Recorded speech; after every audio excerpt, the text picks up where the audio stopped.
Giving a Lama Tsongkhapa initiation, giving a Vajrayogini initiation is very easy. I can give it to you. You think I can't give a Vajrayogini initiation? Sure I can. You think I can't give a Lama Tsongkhapa? Sure I can. I just brush up on my notes, go back, ask a few of my gurus. Just brush up, it's not a problem. Once you know how to do one initiation, that's pretty much the same if you do the commitments and you do the retreat and you do the practice yourself. Sure. It's very easy. But before you get initiation of Lama Tsongkhapa, before you get initiation of Zambala, before you get initiation of Vajrayogini, do you have compassion? Do you give up easy? Do you show blackface and show anger to people who hurt you? Do you react back to people negatively? If you do, you're not ready for the initiation. Initiation's easy. But preparing for initiation is not easy. Some people even say, hey, Rinpoche, why do you keep talking about mind, compassion, mind, compassion? Can we get something higher? I tell them, look in the mirror. Take a good look in the mirror. I heard people say that. Why do you talk about the same thing year after year after year? Don't you have anything else to talk about? Plenty to talk about. Plenty. You know me. I'm a conversationalist, born to talk. No problem. Are you ready for higher teachings? If you are, come up and tell me you're ready and let me test you. If you can't pass the test, next time you ask for higher teachings, I'm going to step on you.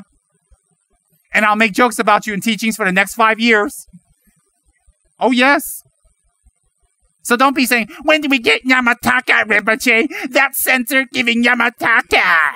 Oh, dear. How can we, all we ever do is learn Dharma and about the mind. Why don't we get some secret Tantra? Can we ring a bell?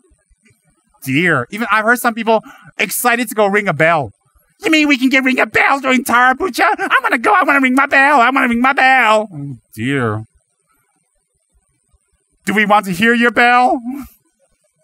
Oh, yeah. Yeah, people are like, do you think Tantra is about a bell? You think Tantra is about a secret initiation? You know what Tantra is about? Tantra is about right now, this moment. Do you give up when it gets tough? Do you give up? Do you give up when things get difficult? Do you run away? Are you still feeling sorry for yourself and telling the world, I'm depressed?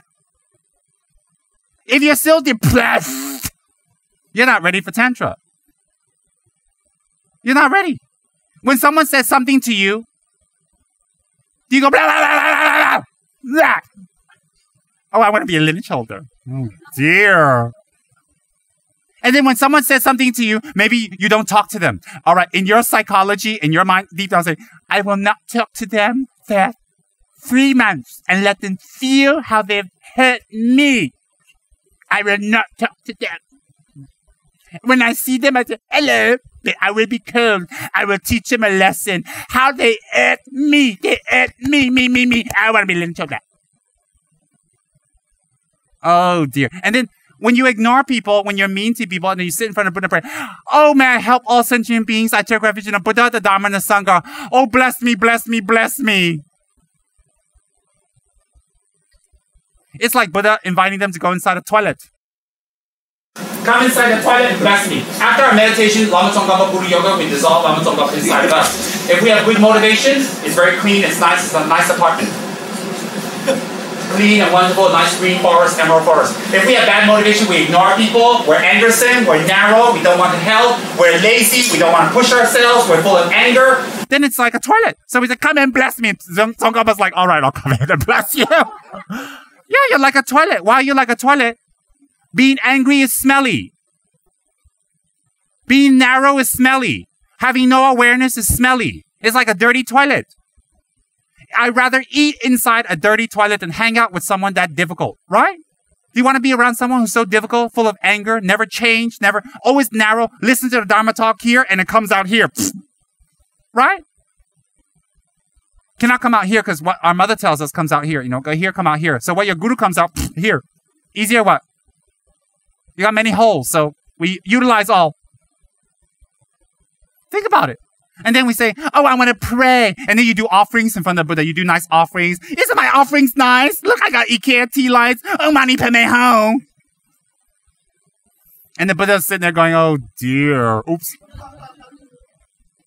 What do you think an offering is? Offering some cheap water? from your faucet in front of the Buddhas? You think the Buddhas are sitting there all day going, I'm thirsty, water. And you think your Dharma protector is sitting there waiting for your black tea, cheapskate black tea, while you have latte at Coffee Bean? You're having latte, go, how are you, dear? I'm fine. Are you rich? I am. And then to the Buddhas, you offer them one black ugly tea in a small little bowl. Drink, drink. Dharma protector's like, you think the Dharma protector waiting for your ugly black tea? You think Shakyamuni or Tara or Tsongkhapa sitting on your altar waiting for your cheapskate little water? Some of your water, you add flavor to it. Some dead bugs floating on top. Flavor what? Think about it. You think that's what the Buddha is waiting for? No. The Buddha is waiting for this. I'm not making a joke. And I can prove it to you in the Dharma text. What I tell you, everything what I tell you, I can prove it to you. I can prove it. When someone tells you something and you don't like, push yourself to listen. Push yourself to open. Push yourself to change your habit of closing people out. When you come across a difficult situation, don't run. If you have run, go back to it, apologize, and make up for it. Don't run and keep quiet. That's an offering to the Buddha. When someone gets on your nerves, show patience. Don't shout and hurt them back, ever. Ever. That's what the Buddha wants. That's better than your cheap little black tea that you bought from some discount store at Giants. Yes, we offer very cheap things on the altar, and what do we drink? We want to go to the best restaurant, best food, best places. We offer ourselves. A lot of people here, they think they're so holy offering water up to the Buddhas. You're cheapskates. But it doesn't matter. Buddha Shakyamuni don't need your water. And the Dharma protectors don't need your rotten little black tea. Gross. Anyway, who drinks black tea here? No honey, no water, no lemon. Just an ugly black tea. Who drinks that anyways? What do you think? The Dharma protectors can be bribed? Brapa. Oh, I want 3 black teas. I'll do what you want. I don't think so.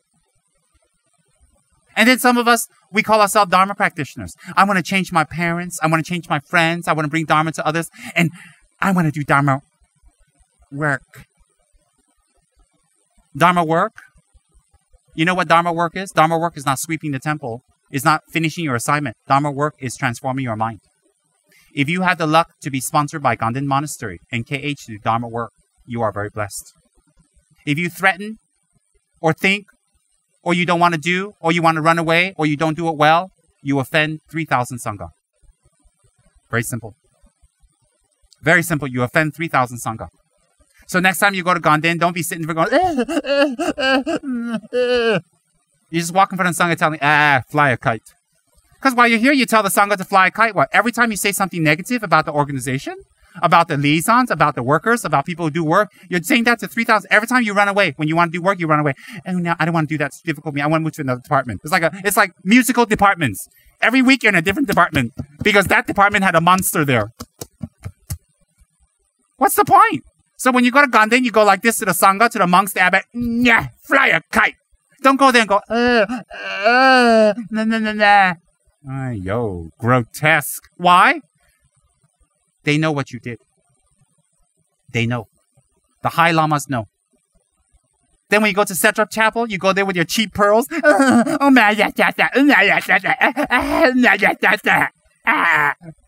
here you're angry. You ignore people. You're bitchy. You run away from responsibilities. You're not nice to your Dharma brothers and sisters. You're closed up. And then you go to Ganden.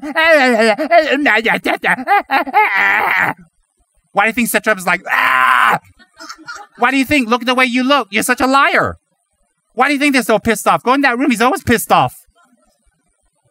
Always pissed off. You think about it. It's to control your mind. It sounds funny, but you better think deeper. Time is short. Opportunities will be lost. And if you think you're young, you're going to live forever, the people around you ain't going to be young and living forever, the people you care about.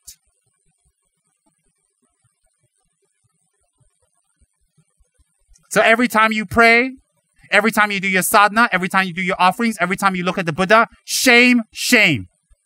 Why shame, shame? Because you treat them like statues, not like Buddhas. You treat them like statues, not Buddhas.